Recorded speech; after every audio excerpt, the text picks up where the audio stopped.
自己打的，他自己拐的弯 ，Oh my god！ 要哭了，我们来看看，我有点慌张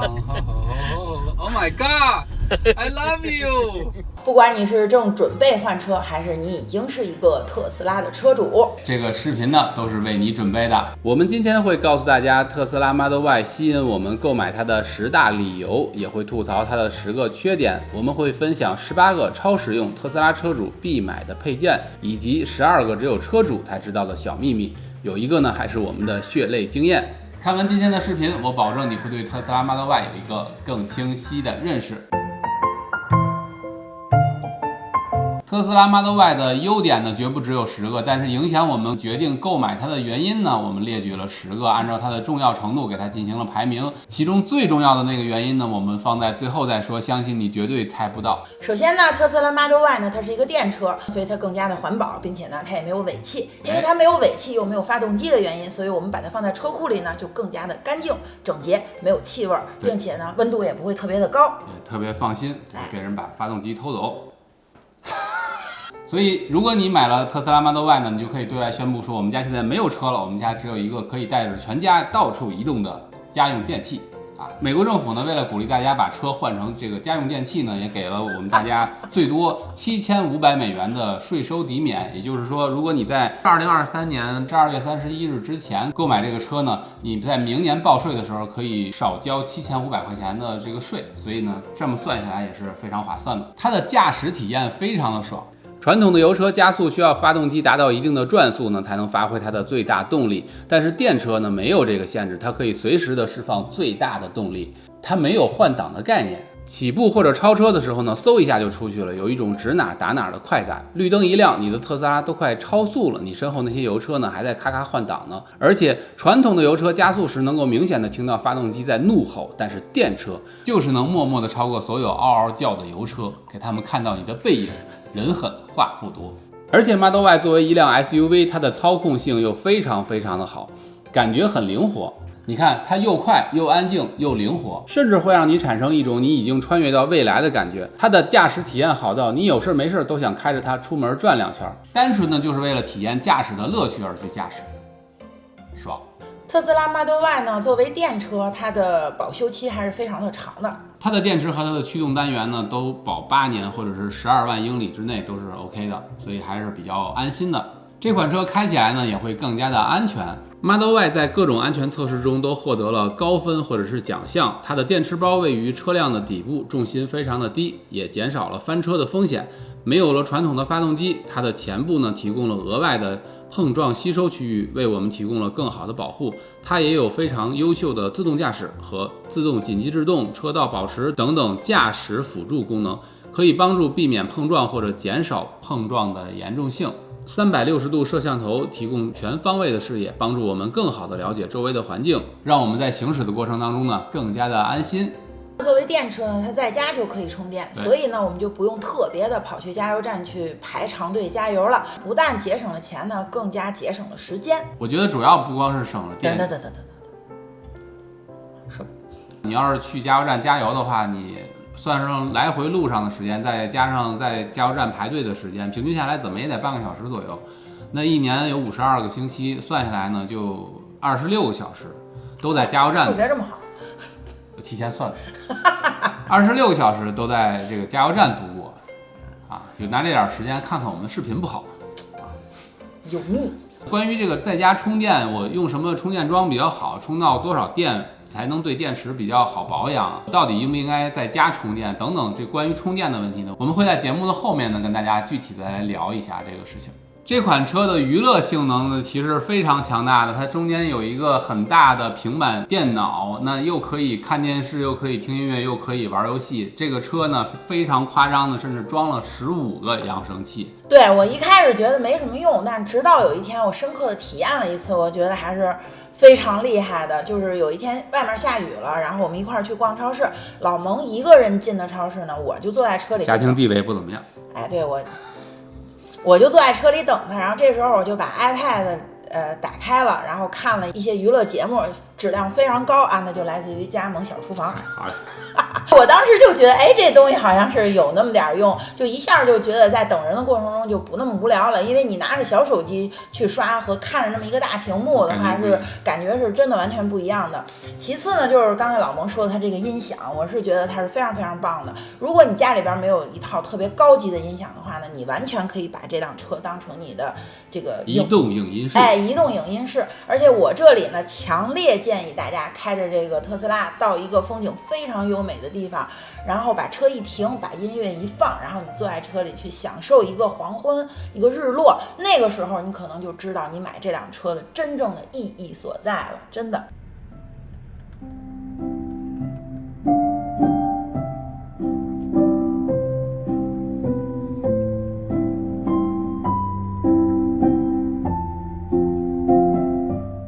特斯拉 Model Y 不仅是一个电车，它而且是一个智能的电车，所以它有很多智能的功能，甚至可以通过手机用语音来控制这辆车。它的智能功能非常多，我们就列举几个我们认为最重要的。第一个就是它解决了我们一个最大的痛点，比如我们去迪士尼乐园，它的停车场非常大，万一忘记了你的车停在哪里就非常的麻烦。自从我们开了这个 Model Y 就再也没有这个问题，也不用焦虑这个事情了，因为你随时都可以知道你车辆的位置。那么第二个智能功能呢，就是遥控空调，我觉得非常的好用。我们平时去个超市啊，当我们结账的时候就可以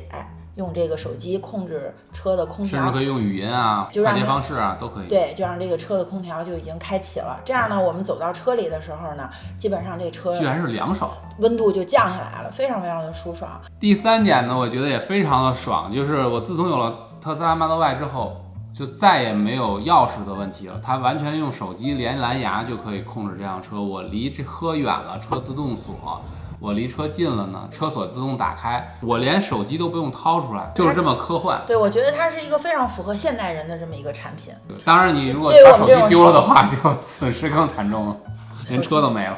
接下来我要说的这个智能功能呢，就是哨兵模式。它的真的像它这个名字一样，它像一个哨兵一样帮你守卫着这个车。当你离开这个车的时候，你也不用担心这个车的安全，因为它有360度的这个摄像头，不仅能拍外边，也能拍，还能录，对，也能录，也能拍到车里边的一个情况。它会把它在你离开车的这个过程当中，谁靠近这个车了，把那个点呢标出来，然后你就能心明眼亮看一看，这样万一有这个事故发生呢，你在索赔的时候你也有一个视频证据。而且如果你有宠物的话呢，你也就可以很安心的把你的宠物放在车里，对，你可以随时的通过手机来看你的宠物在车里的一个状态，甚至于呢，你还可以跟你的宠物聊天，让它也别那么孤独。它作为一个可以到处移动的家用电器呢，非常的高级，它支持多种语言，无论是它车内的平板电脑还是这个手机 app， 它都支持多种语言显示。这个老马呢，对我们还是非常友好的。传统的油车，如果你买了，你想升级的话，那你就要再重新买一辆新的。可是这个智能电车就不存在这个问题了，只要你去升级它的系统，这个车的功能呢就一直在更新，而且更新的频率还挺快。对，比如我们刚提车的时候，它的自动驾驶的能力还没有那么强大，但是提车2个星期之后呢，我们就升级了一个比较大的版本，它就能自己拐弯啊，自己变道呀，就非常强大了。这个也是我们没有想到，就感觉好像我的车升值了，会让我觉得我像买了一个手机，就是它的系统软件不断的更新啊，然后它的功能也不断的强大，会觉得这个车呢，它像一个人一样，它不太像是一个机器了。对，而且它还有一点幽默感。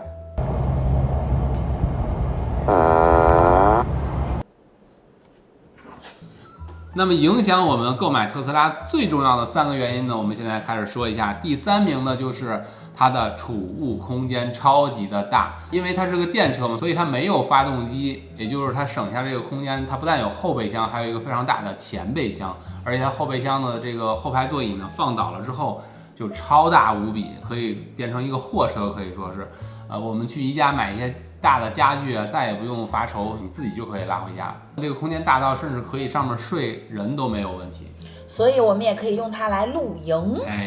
那么排名第2的原因呢，就是它的颜值非常的高，它无论是外观还是它的内置，还是它的整体的设计，可以说它的每一点都长在了我的审美点上。我就特别喜欢它那种简约的那种设计，还有它的颜色的搭配。最吸引我的一点呢，就是它的这个顶棚玻璃，它是一整个玻璃，中间也没有什么遮挡的东西。尤其是后排坐着我们的老麦小朋友，他坐在后面的时候，他的整个视野是非常非常通透的。当他这个光打进来的时候，他整个那个采光是不一样的。他坐在车后面的时候，对他的大脑的这个刺激是真的不一样的。他一下就会觉得哇，就那种感觉。就是驾驶起来非常爽，其实坐车也非常的爽，反正坐在车里就很开心就对了。那最重要的一个原因呢，你可能都想象不到，就是它的购买模式，它是直销模式，这样呢就省去了很多我们跟这个经销商之间的这个勾心斗角。像我们这种有社恐的人呢，就非常的友好。非常友好。具体的这一部分的原因呢，我们其实是录了一期播客的，如果你要感兴趣的话呢，可以去收听那期播客。从决定购买特斯拉，在试驾特斯拉，再到网上去下单，这个过程其实48个小时就完成了，非常的快。然后中间也没有跟工作人员有过多的交流，贷款啊什么的都是通过手机 app 完成的，加在一起可能上传一些文件什么的时间也就是10分钟到15分钟，简单到你就觉得我买来了辆车，减少了你很多焦虑的部分，包括你去提车的时候也都是手机完成。直销的模式最好的一点，在我看来就是你不用担心自己买的贵了，也不用想尽各种方法绞尽脑汁想去买便宜一点，因为它都是统一的价格。只有一种方式是你通过推荐链接，比如我们会在这个描述栏和评论置顶区放上一个推荐链接，你通过我们这推荐链接购买呢，你就无论买任何的特斯拉的车型，你都有500块钱的价格上的减免，这个是直接就在售价里边就扣掉了，还会送你价值12000美金的自动驾驶的这个东西的3个月的试用权，你体验一下，觉得好的话你再去买。当然后边我们也会聊到它到底值不值得买，所以如果你想买的话，通过我们这个链接购买是比较实惠的一个方式。听了这么多优点，那如果你已经特激动，立马就想去买呢，你先稍等一下，冷静一下。我们接下来会聊到我们作为车主对它的10个吐槽，也许呢对你也有一个参考价值。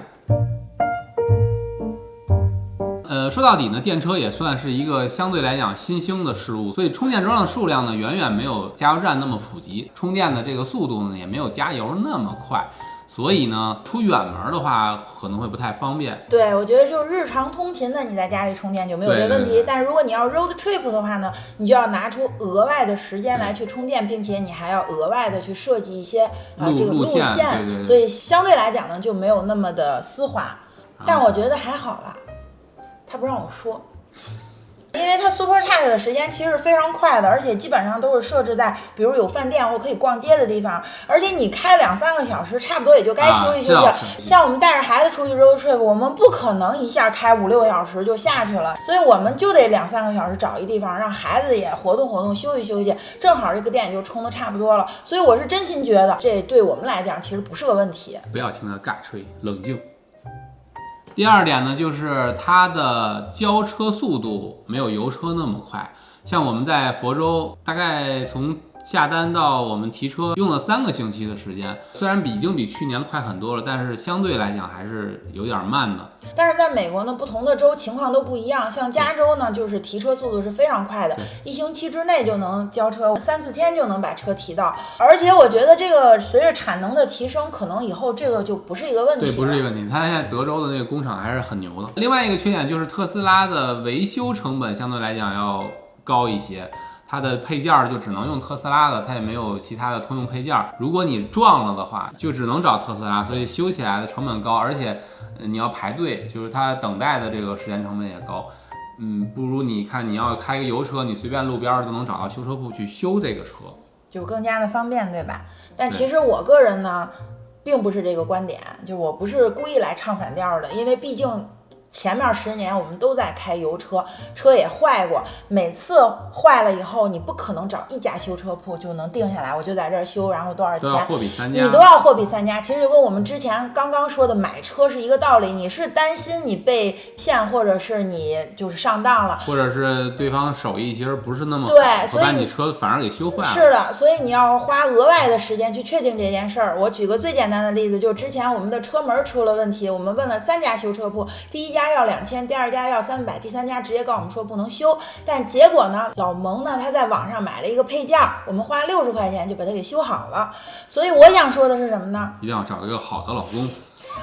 我并不觉得油车修起来就那么的简单，那么的丝滑，我觉得也没有。我赚了2000多块钱呢。因为上一个缺点呢，就引出了我们下边的一个缺点，就是它保费也比油车要高一些。这个也在情理之中，因为它零件啊、配件什么都比较贵嘛。而且呢，有一些州还会对电车额外的去收一些税或者费，所以呢，我们也建议你根据你所在的州呢去了解一下当地的这个政策。对，但应该不会差太多。我多说一句，特斯拉自己也是提供保险的，但是不是所有的州都支持。你像我们在所在的佛州就不支持。如果支持的话，像我们比如说出行的不是次数很多，偶尔开一个短途，那样的话呢，保费就会非常便宜，因为特斯拉知道这一点，发现你开车非常稳，是个老司机，而且不怎么开这辆车，那保费就自然便宜下来了。对。第5个缺点呢，就是它默认没有 Home Link， 就是能够车内来控制这个车库门打开关上的这个东西，这个功能居然默认是没有的。这个我觉得一点都不是问题，因为绝大多数人是不会把车放在自己车库里的。那车库放啥？放乔布斯吗？电车相对于油车来说呢，一样大小呢，它比油车要更重一些，所以它对轮胎的这个损耗呢就高一些。对，所以你在使用上呢也是一个使用成本。虽然它功能很多也很强大，但是很多功能呢是需要你额外的去花钱付费的。就比如说你也可以加装我刚才说的 Home Link， 但是额外要花几百块钱。上网的功能需要额外花钱，它的自动驾驶需要额外花钱，甚至呢它连充电的这个充电器都要额外花钱。这是没想到的吧？对，但是这个对于我来讲，我觉得是 OK 的。为什么呢？因为其实并不是所有的人对这些功能呢都是必须要求的。有的人，比方说你打包价，你一下卖给顾客了，但是顾客有很多功能是用不上的，这不就相当于吃亏了吗？连充电线都不用。对，因为有的人他没有车库，对，因为有的人车库都被乔布斯给占上了，所以他就没有办法在家里充。是这样，不是所有人都能方便在家里充，他只能去 Supercharge 的地方充，所以他要那充电线干嘛呢？没有用嘛。超起还挺老贵的，200多块钱，200多块钱，人家也不愿意送给你，人家也不愿意送给你，而且人家打包价卖给你，你不也吃亏吗？对不对？商家是没有白送你东西的，羊毛一定出在羊身上，所以他所有的零件或所有的功能都单独收费。对于我来讲，我反而会更加的放心。嘿，让他给说成优点。对，我这个思维它比较那个，就是说直男。我比较弯女，也喜欢女的，正好不用换了。第8个好像听起来也像个优点，因为它太安静了，它开起来没有任何的声音，发动机的声音完全没有，所以你很容易就超速了。电门不是油门，一脚电门噌就出去了，就很容易就超速了。所以不要就是特别开心，开着开着就收到一张罚单。第9呢是大家吐槽比较多的地方，就是它相对来讲悬挂系统不是特别好，就是它比较颠簸。说的好听点呢，就是它比较偏运动系啊，就是同等价位开的时候要比较运动。就是同等价位的车的话呢，就是它的舒适度不够，我觉得啊，就是会有点颠。因为我们在奥兰多路面修的是非常好的，非常平整的。所以这个感受也不是非常的深切。据说是2023年在产的这些车的悬挂已经进行了改进，就是它这个问题已经大大的得到了改善，所以也不是什么太大的问题。具体怎么样呢？你就去试驾就行，对，感受一下啊，觉得也还好，我能接受就买。最后一个缺点呢是它，我不知道是它的设计还是它的制作，总有一点小的 bug。比如说放水杯的那个空间太大了，你放一个瓶装水进去，开车的时候哗啦哗啦会响。它座椅的下边的一个排风口呢，它是敞开式的，很容易进去异物，开车的时候也会哗啦哗啦响。反正这个就你买了个乐器感觉。总之你需要额外的去花一点钱去买一些小配件去补它这个 bug。那也不用担心，我们第3趴呢就来给大家介绍一些作为特斯拉车主我们觉得特别有用、特别有帮助的一些配件。相信呢你拥有它们之后呢，也有一个提升，这个体验也会提升很多的。第一个呢就是全季节的脚垫儿，是6件套，包括主驾驶、副驾驶和后排座椅的底下的那个脚垫儿，还有后备箱的箱子里底下的垫儿，还有前备箱底下的垫儿，以及后备箱整体的那个平板的那个大的垫儿。超值套装。本来原厂的材质啊是一个毛毛茸茸的，像地毯一样的，经常下雨啊或者有土啊，粘上就非常难清洁。换上这种全季节脚垫呢，无论是拿出来冲洗啊，或者说吸尘啊，都非常的简单。它跟整个车的贴合度还是非常好的。我们推荐的这一套呢，100多块钱就可以买到了。那原厂的配件呢，只有主驾、副驾和后排的底下那垫3件套是200多块钱。第二个配件呢，真的是我觉得是必入的。它是我在市面上找到的最好的手机架。市面上现在给特斯拉配的那种手机架，更多的是贴在平板电脑的后面，这个对于我来说会产生一个焦虑。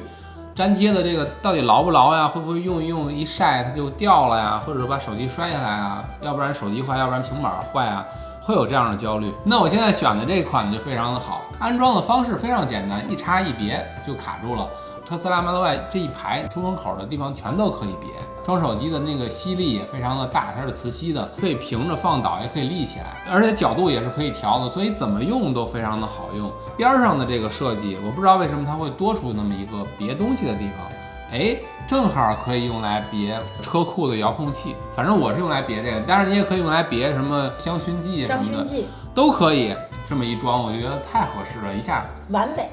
就是相当于有了 HomeLink， 又省了300多块钱。嘿，第3款配件呢是杯架。刚才我说了，如果你不加装这个配件的话呢，你放一瓶水下去，开起来可能哗啦哗啦它会产生异响。再一个，如果万一你洒了饮料啊、咖啡啊什么的，它不太好清洁。那有这么一个硅胶的这种垫儿在里边呢，你就非常安心。万一洒了呢，你把它拿出来一冲，就非常干净了，而且它颜色也跟车本身的这个颜色比较搭。后面还有一个放这种驾驶卡的位置，往上一放就可以了。反正设计是非常贴心的，做工也是非常好的。特斯拉的这个中控台的储物空间呢，它有2个，都非常大，然后它里边没有分层。我们要是有一些小的东西扔进去之后呢，它不太容易找。那我们买的这个分层的架子之后呢，我们把小的东西分门别类的把它这么一安置呢，一眼就能看到，找东西也比较方便，看上去呢也非常的整齐。所以我个人觉得这个架子还是有必要入手的。刚才还跟大家说了它一个很大的缺点，就是它座椅下方有一个通风口。这个通风口呢容易进东西，我们就买了一个像魔术贴一样的，非常好安装，往上一贴就挡住了，然后也不影响通风，同时呢也就没有焦虑了，就不用担心再掉进去小东西，让它变成一个乐器，好吧？特斯拉的座椅呢也有很多人吐槽说不喜欢，觉得它偏硬啊，然后对颈部的支撑不好呀，长时间坐的话会不太舒服。那我在市面上找了一大圈，尤其我们内饰又是白色的，所以我就去选白色的，这个选择就更窄了。终于被我找到了一款，它不但有这个头枕的功能，它后面还能装手机啊、iPad 什么，还能挂东西，就是它有额外的功能。同时，它这个作为头枕来说，我不得不说是非常舒服的，它看起来就像一个原厂的感觉，然后摸起来也非常舒服。真正用起来脖子也是非常舒服，它非常软，跟这个座椅也比较搭。然后它后面的这个高度呢是可以调的，甚至它可以把它拆下来，当你在车内露营的时候，可以把它当成一个枕头，还挺贴心。接下来推荐的这个呢是给有小孩的家庭推荐的。如果你的小孩还在坐安全座椅的话，我觉得这个是必入的。如果你不放这个垫子的话呢，你这个安全座椅长时间的磨损这个座椅可能就会出一些问题。因为我们的座椅是白色的，所以在市面上是很难找到这种白色的这种垫子的。我觉得这一款的颜色啊，跟整体的这个车还是非常搭的。刚才说了，特斯拉的这个座椅呢有点偏硬，我开车时间长了呢，会觉得左腿这边会有点硬，有点硌。那我就选了一个记忆棉的一个坐垫，这个评分是非常高的，我实际使用坐起来也确实是非常舒服的，这个大家也可以作为一个可选项来选择。接下来要推荐的呢是清洁用的工具套装，它是2件套，一个大的它是带伸缩杆的，360度都有那种像掸子一样的那种材质，非常好用，可以用来清洁车外边的灰尘啊，或者是浮土啊什么的，就是玻璃什么也可以用它来擦。小的那个大小正合适，刚好可以收纳在这个门侧面的这个空间里边，然后呢拿起来就可以直接用来擦这个车内饰的这些浮土啊，包括这个平板电脑上面的指纹啊什么都可以非常轻松的擦掉，而且你用它来擦呢，就不用屏幕还要挪到什么清洁模式，防止误触，没有这个，你拿着它直接就可以擦，所以特别省时间。特斯拉在中控的位置上放上了2个 USB-C 的接口，很多人选择的是在中间加一个转接器，外边漏了一堆这种孔啊什么的，其实是影响它的颜值的。是我插平时的那种 USB-C 的线的话呢，那个线比较长，也收纳起来放在里边非常难看，而且拿的时候也非常麻烦，就是特别乱。于是我就找到了一款像这样的一个电话线一样的，需要的时候它可以拉得很长，收纳进去又很短，就能收在里边，也不碍事儿。接头的这边接上之后呢，这是发光的。在黑暗的时候，你就很轻松的能够找到这个线，就不用再去倒了。但是呢，在这个墙上插上去之后，它是呈90度的，所以你拿东西或者说放东西的时候，我还是担心会压到它，或者带到它，会让它一翘把这个接口给掰坏了，或者把这个头给掰坏了，就是会让我产生这样的焦虑。我就选择了这样的一个90度的一个转接头，这个转接头接上之后呢，直接可以把这个此处应该有掌声，可以把这个线贴在这个边上了，大大降低了我们损坏它的风险，就让我不那么嘀咕了，不那么焦虑。一套2个，所以正好你买完之后2个口就都可以充了。那为什么我那套没有呀？同时2台手机充的概率并不是很高，所以我就只装了1根。为什么呢？因为它这头是亮的，我总觉得它会耗车的电。我的这套充电解决方案呢，就推荐给大家，我觉得是我想到的最好的解决方案。接下来推荐的这个呢，是一个多功能的箱子。这个箱子呢，你可以当成垃圾箱，可以当成储物箱，还可以当成放纸巾的箱子。因为它那个盖上呢有一个缝，哎，正好可以把这个纸巾掏出来。设计的跟整个这个车呢非常的贴合，就正好放进去以后，它那个后排就变成一个平面了。不仅可以作为一个储物空间，还可以让整个车看上去更舒服一点。特斯拉的好处就是还给你很多 DIY 的空间。对对对，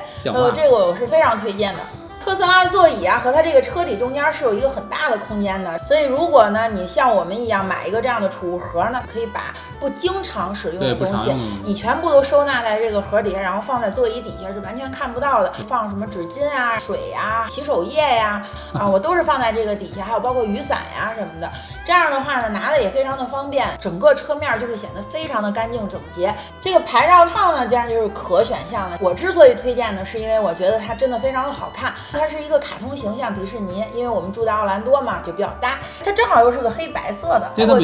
比较低调，贴上之后有点感觉像这个车是特斯拉和迪士尼的联名款。对，另外呢 ，iPad 屏幕其实比较容易沾指纹的，所以我为了清洁呢，我也买了一套清洁的套装，因为它那个屏非常小，正好可以放到中控台刚才我们推荐的那个空间里面，然后还送一些擦屏幕的这个布。比如你玻璃上有一些小的污渍，你也可以喷在玻璃上去擦玻璃，这个就非常方便，相当于你车里边备了一瓶玻璃水。如果你像我们一样也在一个特别晒的州呢，我觉得这个东西你一定需要，就是放在车的这个挡风玻璃上的这个遮阳罩，它非常的容易收纳，而且收纳起来正好放在我刚才给大家推荐的那个收纳盒里面。对对对啊，这样呢就又干净又整洁，然后使用起来又方便，而且它打开呢也跟这个车比较贴合，你从外面看的时候呢还挺漂亮的，还挺好看的，而且确实管用，确实让车内的温度没有那么高。对，接下来要推荐给大家的这个配件呢，其实不光是特斯拉能用，只要家里有车，甚至你家里没有车，你给这个足球、篮球打气，吓死我！我也给人打气啊，加油加油！自行车啊，什么所有能打气的，你都可以买一个，这个特别小，收纳在车里边呢，一点也不占空间。而且它还真的是非常管用，而且还能有一个手电筒的功能，而且还能当手机临时的这个充电宝都能用。你这个东西它是多功能的。你这个东西快赶上我之前给大家推荐的那多功能电扇了。哎，你可以拿吹气儿的时候往脸上吹气儿吗？赢了。这个东西我觉得备上之后呢，我再也不用去 Costco 去抢那个打气的那个空间了，我在家里就可以把这些问题全部解决，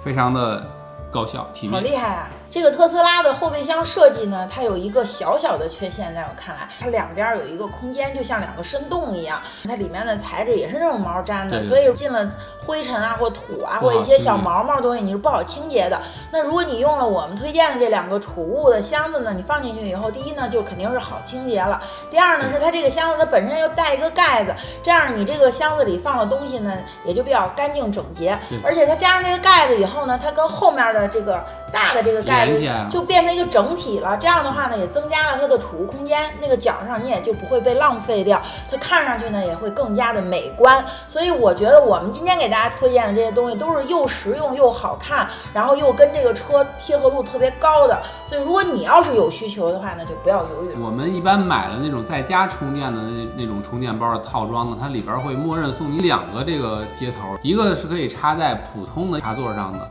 充的比较慢，每小时也就是充3英里左右。那还有一个呢，是一般家里边没有那样的插座，露营的营地会有那个插座。你家烘干机正好在车库，然后车库那个插座呢又是装那种比较复杂的这种看上去比较猛的这种插头的这种插座的话呢，你就用这个来充的是非常快的。但是如果你像我这种情况，我家的给烘干机充电的这个口呢，它不能接这个接头，我就额外的在特斯拉官网上或者是 Amazon 上都可以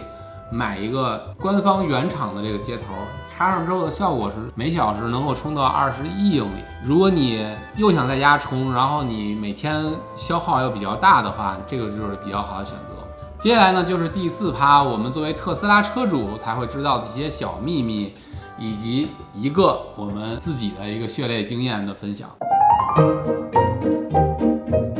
我要说的前4个点呢，正好解答了大家最常见的4个疑问。第一个问题就是充电应该怎么充？因为2023年以后产的这种车款用的都是3元锂电池，之前产的那种车型呢，一般用的都是磷酸铁锂离子的电池。跟它相比呢，3元锂电池的好处呢是它更轻，然后它的容量更大，充电的速度更快。缺点呢就是它没有办法像之前那种电池一样，就是经常充到100%都没有关系。推荐的方式就是尽量不要把它充到100%，然后放着不用，或者是经常把它用到特别弱电了你才去充，这样的话对电池的伤害会比较大。最推荐的方式呢是让它始终维持在50%上下。我的使用体验就是充到80%，然后就用